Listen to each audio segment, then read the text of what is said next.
we are officially pivoting away from the blindly rubber stamping COVID vaccines each year, and we've made that clear in guidance in the New England Journal of Medicine. So we have a situation whereby we would love these companies to run a proper randomized controlled trial. And so if you do nothing, if you reject the COVID vaccines as they come to you for approval, then you have no leverage to be able to ask the company to do that, and those studies may never be done. We don't commission studies at the FDA. These are gigantic and expensive studies that I think, in my opinion, desperately need to be done, because a parent is curious, does their 12-year-old girl really need a booster every year for the rest of her life? And I would like the data to come out to tell us what the truth is. Now, I have a pretest hypothesis of what that truth will be, but we'd like a clinical trial done. So we basically said, we're not going to approve COVID vaccines in low risk and healthy Americans without a randomized control clinical study first. We want to see that first.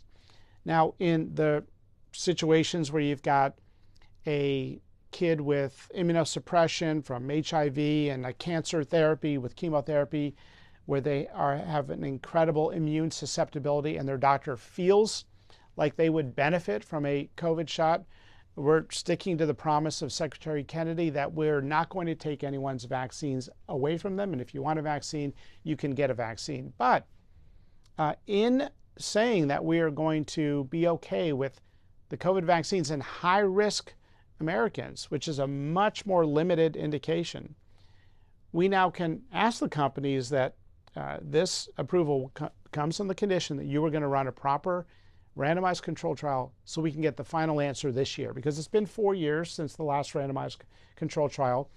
Back then, the vaccine was a better match with the circulating strain. We didn't have a good grasp on the safety of mRNA vaccines like we now do with myocarditis in young people. So for people who think that we approved a COVID vaccine for, say, healthy children, that's incorrect. That's not true. It is for those high-risk exceptions where a doctor feels strongly. And as a matter of fact, ACIP has already echoed the views of others in saying that we're no longer going to push these COVID vaccines in healthy subjects.